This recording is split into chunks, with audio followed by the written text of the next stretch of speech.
March 15, 1941, 9:20 a.m., Wehrmacht High Command, Berlin. Oberst Friedrich Steiner laid a single-page memorandum on the conference table before Field Marshal von Brauchitsch and the General Staff. The document contained 16 mathematical calculations proving Operation Barbarossa would fail, not from Soviet resistance, but from arithmetic. 3 million men advancing 1,000 kilometers beyond functional railheads. 50,000 tons of supplies required daily. Horse-drawn wagons as primary logistics. The numbers didn't work. Von Brauchitsch read the first paragraph and slid the memo back across the table. The Führer has decided. We invade June 22nd. 97 days later, the largest invasion in human history would prove Steiner's mathematics correct. By December, 830,000 German casualties. By war's end, 3.8 million. This is the story of how one Wehrmacht planning officer calculated the fatal flaw in Hitler's Eastern strategy, and how the German High Command ignored mathematics in favor of ideology. If stories of courage and ingenuity move you, please like and subscribe. Every subscription helps us honor the memories of those who served.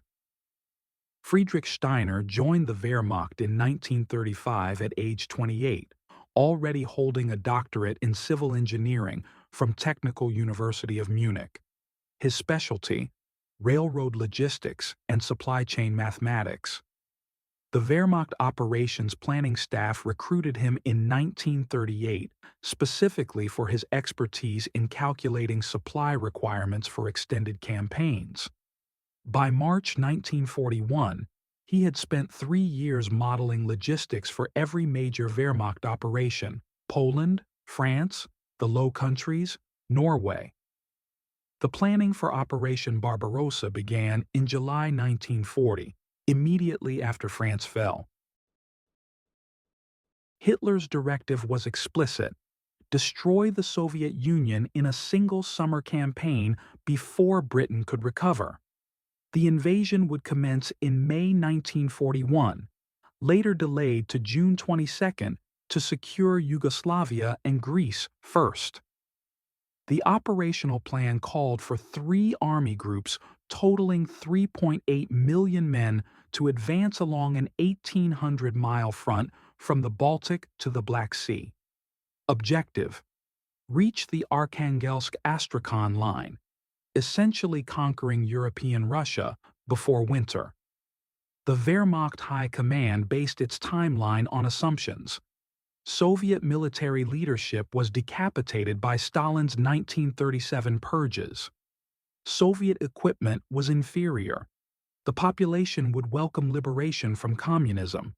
Resistance would collapse within 6 weeks, 8 at most. The Quartermaster General's office estimated the campaign would require supplies equivalent to the French campaign, perhaps slightly more. Nobody calculated what slightly more meant when converted to tonnage per kilometer of advance beyond functional infrastructure. Steiner was assigned to verify the supply calculations in February 1941. He had 4 weeks to model the logistics for the largest ground invasion in history. The Soviet Union was not France. France had paved roads, functional railroads compatible with German rolling stock, and an industrial base concentrated within 400 kilometers of Germany's border. The entire French campaign lasted 6 weeks and advanced 600 kilometers maximum. The Wehrmacht supply lines never extended beyond the range of motorized trucks operating from captured French railroads that used the same 4-foot 8.5-inch track gauge as German railways. The Soviet Union had virtually no paved roads outside major cities. Soviet railroads used a 5-foot gauge, incompatible with German trains. The nearest Soviet rail junction to Germany that could support sustained logistics was Minsk, 700 kilometers from the German border. Beyond Minsk, the railroad network thinned dramatically. Moscow was 1,000 kilometers from the German border. The Arkhangelsk-Astrakhan line was 1,800 kilometers. The German army in 1941 was not mechanized in the way propaganda suggested.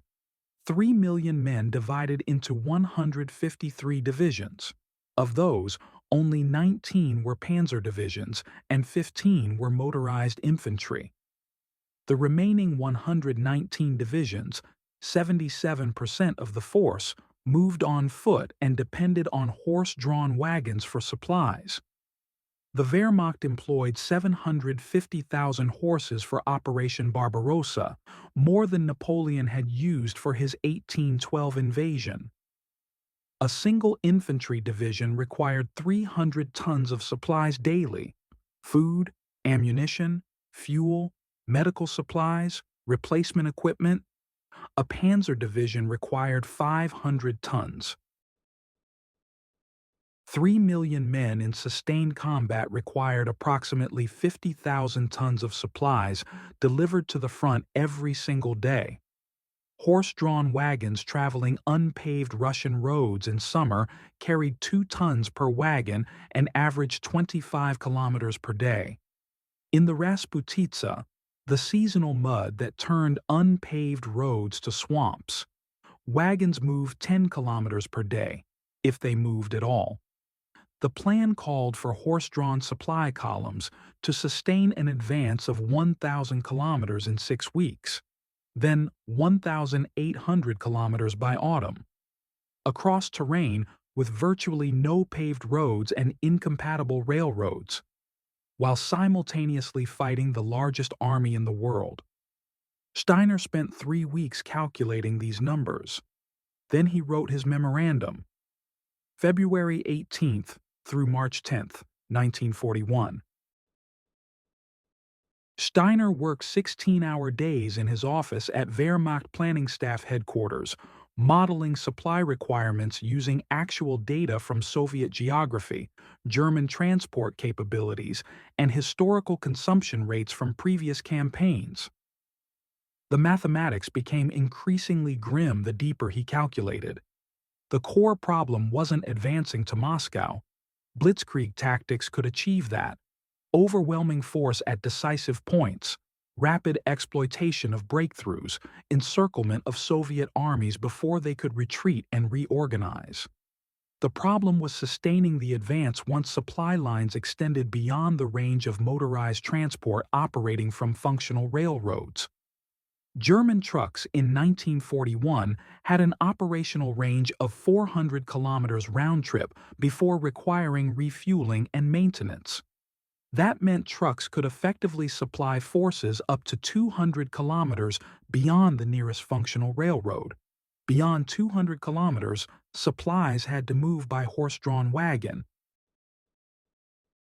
A horse-drawn wagon traveling 25 kilometers per day required 4 days to reach a point 100 kilometers ahead. If that point was advancing 15 kilometers per day, the Wehrmacht's planned rate of advance, the wagon would never catch up. The mathematics created an inevitable supply crisis at approximately 600 to 700 kilometers of advance. That distance represented Minsk and Smolensk. Beyond that point, the advancing army would outrun its logistical support regardless of tactical success. Combat units would face a choice: halt and wait for supplies to catch up, or continue advancing while consuming ammunition, fuel, and food faster than wagons could deliver it. German planners assumed captured Soviet railroads would solve this problem. Convert the track gauge from 5 feet to 4 feet 8.5 inches, then run German trains directly to the front. Steiner calculated the timeline for that conversion. A crew of 50 men could convert 1 kilometer of track per day, assuming they had the materials, the tools, and weren't being attacked by partisans. The Moscow-Minsk rail line was 700 kilometers. Converting it completely would require 350 crew days for a single track. The Wehrmacht would need to convert thousands of kilometers of track while simultaneously conducting the largest ground campaign in history. But the truly fatal flaw wasn't logistics alone, it was timing. The invasion was scheduled for late June to allow the ground to dry after spring Rasputitsa. That gave the Wehrmacht 4 months of campaigning weather before winter: June, July, August, September. October brought autumn rains and mud. November brought freezing temperatures. December brought Russian winter, the same winter that had destroyed Napoleon's Grande Armée in 1812. The Wehrmacht was planning to conquer an empire the size of Western Europe in 4 months using horses and unpaved roads. Then hold it through a Russian winter without winter clothing, winter equipment, or winterized vehicles. The Quartermaster General's office had issued no requests for winter supplies because the campaign was supposed to end before winter. Steiner documented all of this in his 16-page analysis with supporting calculations. Then he distilled it to a single-page memorandum with the essential conclusion: Operation Barbarossa, as currently planned, would culminate in logistical failure at approximately 700 to 800 kilometers of advance, likely by late August or early September. The Wehrmacht would face a choice: halt and consolidate while supplies caught up, or continue advancing until combat units ran out of ammunition and fuel. Either choice meant the campaign would not end before winter, and the Wehrmacht had made no preparations for winter operations. He submitted the memorandum on March 15, 1941. 97 days before invasion. March 15, 1941, 9:20 a.m. The morning briefing at Wehrmacht High Command brought together Field Marshal Walter von Brauchitsch, Commander-in-Chief of the German Army, General Franz Halder, Chief of the Army General Staff, and the senior planning officers responsible for Operation Barbarossa. Steiner had been granted 5 minutes to present his analysis. He laid the memorandum on the table. Von Brauchitsch picked it up and read the first paragraph. Current planning assumptions for Operation Barbarossa fail to account for logistical realities of extended operations beyond functional rail infrastructure.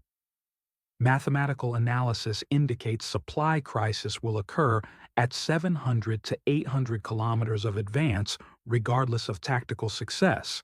Campaign cannot be completed before onset of winter conditions. Recommend 6-month operational timeline with phased objectives and winter preparation. Von Brauchitsch set the memorandum down and looked at Steiner. The Führer has decided the campaign will last 6 weeks, perhaps 8. The Soviet state will collapse once we destroy their frontier armies. Steiner had prepared for this response. Herr Feldmarschall, the Soviet Union has 230 divisions according to our intelligence. Even if we destroy 100 divisions in the first month, that leaves 130 divisions falling back toward Moscow. Our supply lines at that point will be 600 to 700 kilometers long, moving supplies by horse wagon across unpaved roads. Our advance will slow from lack of ammunition and fuel, not lack of tactical success. General Halder leaned forward. Your calculations assume we advance in a straight line and fight continuously. Blitzkrieg tactics achieve breakthrough and encirclement. We will pocket their armies and force surrender without sustained combat consuming supplies. The pockets themselves require sustained combat to hold, Steiner replied. At Minsk, we will encircle perhaps 300,000 Soviet troops. Those troops will require 3 divisions to contain while we continue advancing. Then, at Smolensk, another 300,000. Then, at Kiev, perhaps 500,000. Each pocket ties down divisions that should be advancing, and the divisions that continue advancing will be consuming supplies faster than horse wagons can deliver them 700 kilometers from the nearest German-controlled railroad. Oberst Adolf Heusinger, chief of operations, interrupted. We will use captured Soviet trucks and railways. Steiner had calculated this too. Soviet trucks use different fuel specifications and different parts. We cannot maintain them with our logistics system. Soviet railways use 5-foot gauge track. Converting them to our 4-foot 8.5-inch gauge requires 1 kilometer of track per crew per day. The Minsk-Moscow line is 700 kilometers. Converting it completely requires 350 crew days minimum, assuming no partisan attacks and unlimited materials. The room was silent. Von Brauchitsch glanced at Halder. Halder looked at his notes. Finally, Halder spoke. Your analysis assumes the Soviets will continue fighting beyond their frontier. The Führer believes Soviet resistance will collapse once we break through their Western defenses. The population will welcome liberation from Bolshevism. And if the Führer is wrong? Steiner asked. He knew immediately he had made a mistake. You did not question the Führer's judgment in Wehrmacht High Command. Von Brauchitsch's expression hardened. The Führer is not wrong. The Soviet system is rotten. One good kick, and the whole structure will collapse. Your mathematics are based on assumptions of sustained resistance that will not occur. Herr Feldmarschall, mathematics do not care about ideology. 3 million men require 50,000 tons of supplies daily. Horse wagons cannot deliver that tonnage across 1,000 kilometers of unpaved roads. This is not assumption. This is physics. Von Brauchitsch stood. This meeting is concluded. Operation Barbarossa proceeds as planned. We invade June 22nd. The memorandum remained on the table. Nobody picked it up.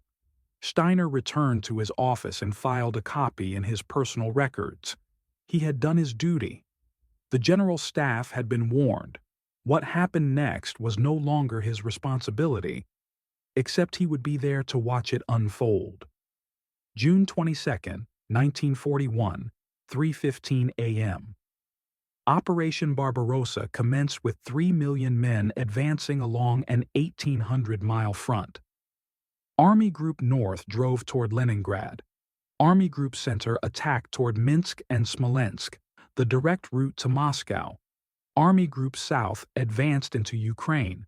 Steiner watched from his desk in Berlin as situation reports arrived hourly. The initial breakthrough exceeded all expectations. Army Group Center's panzer groups raced 200 kilometers in the first 3 days, far ahead of infantry divisions. By June 28, 6 days into the invasion, German spearheads had reached Minsk, 350 kilometers from the German border. Soviet frontier armies were shattered. Hundreds of thousands of Soviet troops were encircled. The reports from field commanders were euphoric. Enemy is beaten. Resistance is collapsing. Road to Moscow is open. Wehrmacht propaganda declared victory inevitable within weeks. Steiner read the reports and calculated the logistics. Minsk was 350 kilometers from German-controlled railroads. The panzer spearheads were now beyond the effective range of motorized supply trucks. Ammunition and fuel were being delivered by horse-drawn wagons, traveling unpaved roads in summer heat. Infantry divisions were 100 to 150 kilometers behind the panzers, tied down containing the encircled Soviet armies. The advance was already fragmenting into a 2-speed operation. Fast panzer groups outrunning their supplies, and slow infantry divisions escorting prisoners and securing territory. July 10, 1941. Army Group Center's panzer groups reached Smolensk, 700 kilometers from the German border. They had advanced 700 kilometers in 18 days. It was the fastest advance in military history. It was also the point where Steiner's calculations predicted logistical crisis. The panzer groups at Smolensk were nearly out of fuel. Ammunition stocks were dangerously low. The infantry divisions were still 200 to 300 kilometers behind, fighting to close the Minsk and Smolensk pockets where 600,000 Soviet troops were encircled. Supply wagons were taking 6 days to travel from Minsk to Smolensk because summer heat had turned unpaved roads to dust that broke wagon wheels and killed horses from exhaustion. Field Marshal Fedor von Bock, commanding Army Group Center, requested a halt to allow supplies to catch up and infantry to close up to the panzers. Wehrmacht High Command denied the request. The road to Moscow was open. The advance must continue. But the advance didn't continue. Not because of Soviet resistance. Because the panzer divisions were immobile without fuel. July 16 through August 5, 1941. Army Group Center sat at Smolensk, while supply columns struggled to deliver fuel and ammunition across 700 kilometers of increasingly damaged roads. The pause lasted 3 weeks. 3 weeks in which the Soviets reinforced the approaches to Moscow, evacuated factories eastward, and mobilized reserves. Steiner received reports from the field. The infrastructure was worse than planning had assumed. Soviet roads were dirt tracks, not roads. The few paved highways were being torn up by German traffic. Bridges were too weak for German tanks, requiring engineers to construct bypasses and reinforcements. The Soviet 5-foot gauge railways were being converted, but partisan attacks were destroying track as fast as German engineers laid it. The German army's horses were dying. Summer temperatures reached 95 degrees Fahrenheit, 35 degrees Celsius. Horses pulling overloaded wagons through dust couldn't survive. The Wehrmacht had started Operation Barbarossa with 750,000 horses. By early August, veterinary officers estimated 30% casualties, 225,000 horses dead or unusable. The replacements would take months to train and deliver. August 1, 1941. Hitler intervened personally in the campaign. Army Group Center's panzer groups were to swing south into Ukraine to encircle Soviet armies around Kiev rather than continuing directly to Moscow. Von Bock protested. Moscow was 350 kilometers ahead, poorly defended while the Soviets reorganized. Hitler overruled him.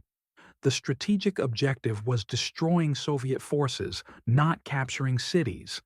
The decision was militarily sound but logistically catastrophic. The panzer groups that had advanced 700 kilometers toward Moscow now had to advance 400 kilometers south, then turn back north, adding 800 kilometers to their supply lines. The horses and trucks that were already barely functioning now had to support an additional 800 kilometers of movement.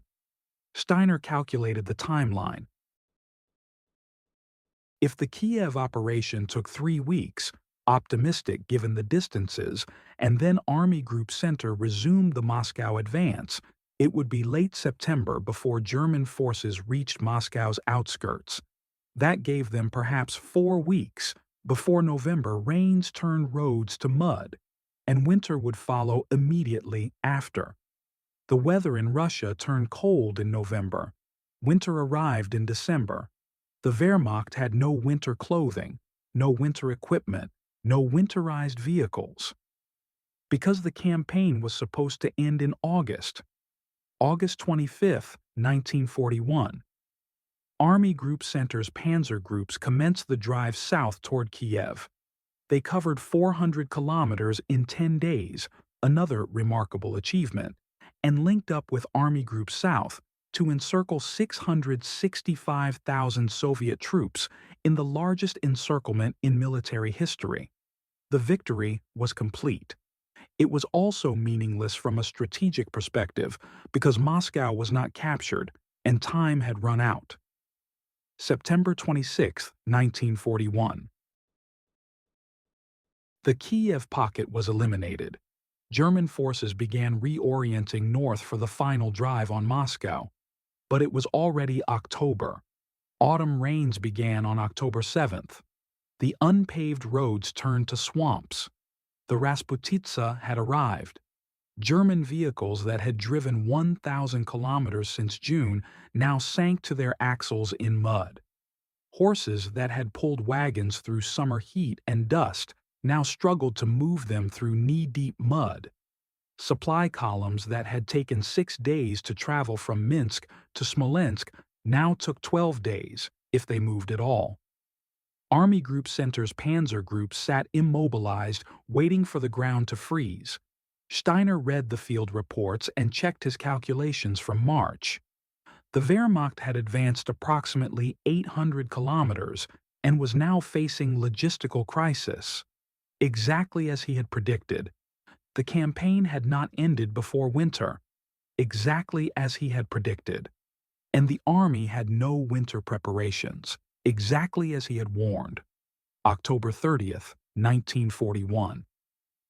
The ground froze. The Rasputitsa ended. The panzer groups resumed their advance on Moscow. They had 3 weeks before winter. November 15th, 1941. Army Group Center launched Operation Typhoon, the final assault on Moscow. German spearheads advanced to within 19 miles, 30 kilometers, of the Kremlin. Officers could see Moscow's towers through binoculars. But they could advance no farther, not because Soviet resistance stopped them, because they had no ammunition, no fuel, no replacement parts, and no winter clothing. The supply system had completely broken down.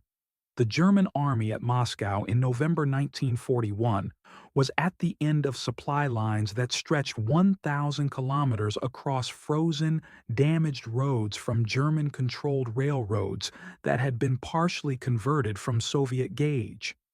Horse-drawn wagons were making 1 trip per week instead of 1 trip per day because the horses were dying from cold and exhaustion. Motorized trucks were immobile because their oil froze solid. The Wehrmacht used summer-grade oil because nobody had issued winter-grade oil since the campaign was supposed to end before winter. German soldiers at the Moscow front were wearing the same summer uniforms they had worn when they invaded in June. Temperatures were dropping to -20 degrees Fahrenheit, -29 degrees Celsius. Frostbite casualties exceeded combat casualties. Weapons froze and wouldn't fire. Vehicle engines couldn't start. Soldiers burned furniture and wooden buildings to stay warm. December 5, 1941. The Soviets launched their winter counteroffensive with fresh divisions brought from Siberia. Divisions equipped with winter clothing, winter equipment, and weapons designed to function in extreme cold. The Germans had no reserves because every division was already committed to the front. They had no ammunition to fight a sustained defensive battle. They had no fuel to conduct mobile defense. The Wehrmacht retreated from Moscow. It was the first major German retreat of World War II. It would not be the last. December 8, 1941. Hitler issued his Stand Fast order. No retreats, hold every position. The order prevented a complete collapse but guaranteed maximum casualties as German divisions fought without supplies in temperatures of -40 degrees Fahrenheit, -40 degrees Celsius. By December 31, 1941, German casualties from Operation Barbarossa totaled 830,000. Killed, wounded, captured, or missing.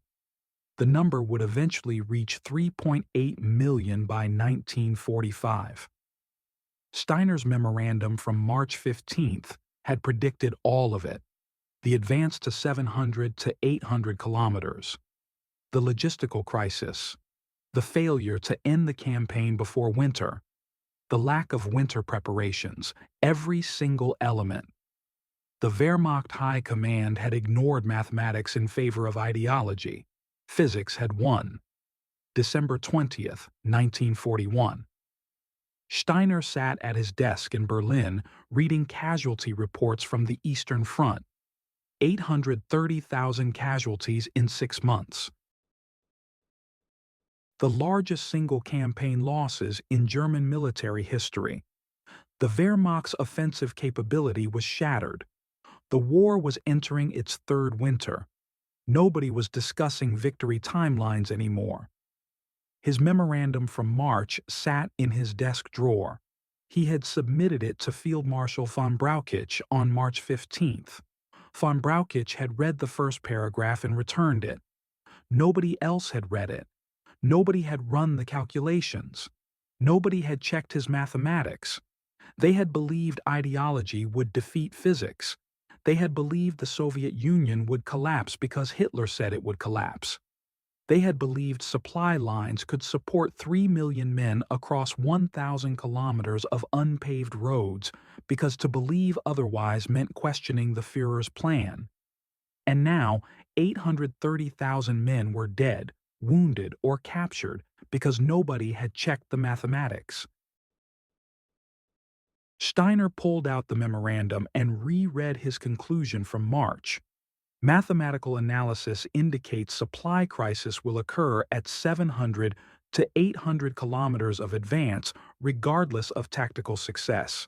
Campaign cannot be completed before onset of winter conditions.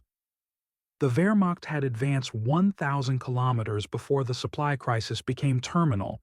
He had underestimated German tactical proficiency by 200 to 300 kilometers.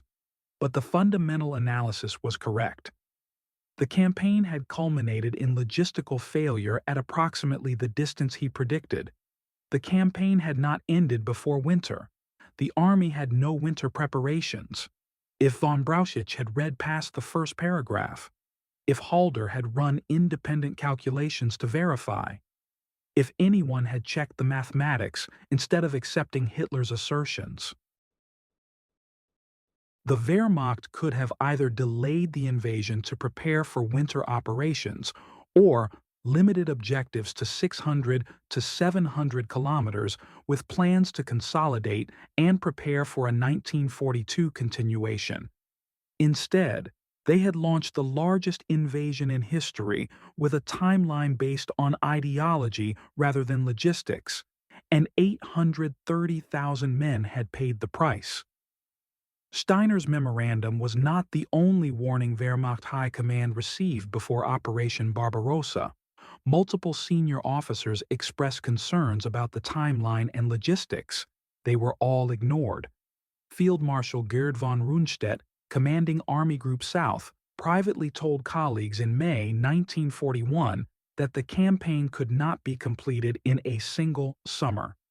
He believed it would require 2 years minimum to defeat the Soviet Union, 1941 to reach Moscow, 1942 to consolidate and continue to the Volga. He did not express these concerns formally because questioning the Führer's strategic decisions was career-ending. General Halder, Chief of the Army General Staff, wrote in his diary on June 30th, 1941, 8 days into the invasion, that it is probably no overstatement to say that the Russian campaign has been won in the space of 2 weeks. By August 11th, his diary entry read, "The whole situation makes it increasingly plain that we have underestimated the Russian colossus." By December, he was no longer writing about victory timelines. Field Marshal Wilhelm Keitel, Chief of the Armed Forces High Command, later testified at Nuremberg that the catastrophe of the winter campaign of 1941-42 demonstrated that the German Wehrmacht was not prepared for a winter war.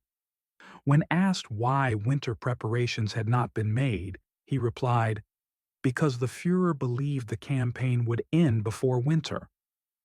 General Heinz Guderian, commander of Panzer Group II, wrote in his memoirs, "The conduct of the operation showed that our early successes had been bought at too high a price. Our losses had been enormous. Our gains, geographically impressive, had not been strategically decisive. These admissions came too late. The warnings existed before the invasion, but were ignored because they contradicted Hitler's assertions. Nobody was willing to tell the Führer that his timeline was mathematically impossible. The pattern repeated throughout the war. German planning consistently prioritized ideological assumptions over logistical reality. The invasion of the Soviet Union failed because mathematics was subordinated to ideology. Stalingrad failed because Hitler refused to allow strategic withdrawal. Kursk failed because offensive operations were launched despite inadequate force ratios. Normandy defense failed because reserves were positioned based on Hitler's intuition rather than intelligence analysis. Each failure followed the same pattern: talented operational commanders implementing plans based on political assumptions rather than military reality. And each time, physics won. April 1945. Soviet forces captured Wehrmacht High Command files in Berlin. Among the documents was a copy of Steiner's memorandum from March 15, 1941. Soviet intelligence officers translated it and forwarded it to Marshal Georgy Zhukov, who had commanded the defense of Moscow in 1941. Zhukov read the memorandum and immediately recognized its significance. A Wehrmacht planning officer had calculated the same logistical constraints that Soviet planners had counted on for defense. The Germans knew their logistics were inadequate. They invaded anyway. Zhukov wrote in his margin notes, "This analysis is completely correct. The question is why German High Command ignored it. The answer is that fascist ideology does not permit acknowledgement of material reality when reality contradicts ideology. They believed willpower would overcome physics." Physics 1. Soviet defensive planning for Operation Barbarossa had been based on precisely the factors Steiner identified. Soviet strategists knew German supply lines would extend to breaking point around 700 to 800 kilometers. They knew the Wehrmacht had no winter preparations. They knew time was on the Soviet side. Soviet strategy was to trade space for time, retreat, delay, attrit German forces, until logistics and weather neutralized German tactical superiority. It worked exactly as planned. The Germans advanced 1,000 kilometers. Their logistics collapsed. Winter arrived. The Red Army counterattacked with fresh divisions while German forces fought without supplies in summer uniforms at -40 degrees Fahrenheit. The remarkable element was that a Wehrmacht planning officer had calculated the same constraints and warned German High Command before the invasion, and German High Command had ignored him because his mathematics contradicted Hitler's assumptions. Soviet intelligence created a case study from Steiner's memorandum for post-war military academies. Example of correct analysis ignored for political reasons. The lesson was clear: military planning must be based on material reality, not ideological assumptions. Plans that ignore logistics inevitably fail regardless of tactical brilliance. Friedrich Steiner survived the war. His expertise in logistics meant he was assigned to staff positions throughout the conflict rather than frontline combat commands. He witnessed the Wehrmacht's decline from the invincible force of 1940 to the shattered army of 1945. He watched every prediction from his memorandum come true. After Germany's surrender in May 1945, Steiner was interrogated by American military intelligence. They were interested in German planning for Operation Barbarossa. He provided his memorandum from March 1941 and explained how Wehrmacht High Command had ignored his analysis. The American interrogator asked the obvious question: "Why did you not push harder to make them listen?" Steiner replied, "In the Wehrmacht, you did not question the Führer's decisions. You presented analysis. If analysis was rejected, you saluted and obeyed. The alternative was dismissal at best, execution for defeatism at worst. I gave them the mathematics. They chose to ignore it. Do you feel responsible for what happened? I did my duty as a staff officer. I identified the problem and presented solutions. The General Staff chose politics over physics. That choice killed 830,000 men in 6 months. But I could not force them to accept reality. Steiner returned to Munich after the war and resumed his career as a civil engineer. He never wrote memoirs. He never gave interviews. He never spoke publicly about Operation Barbarossa or his memorandum.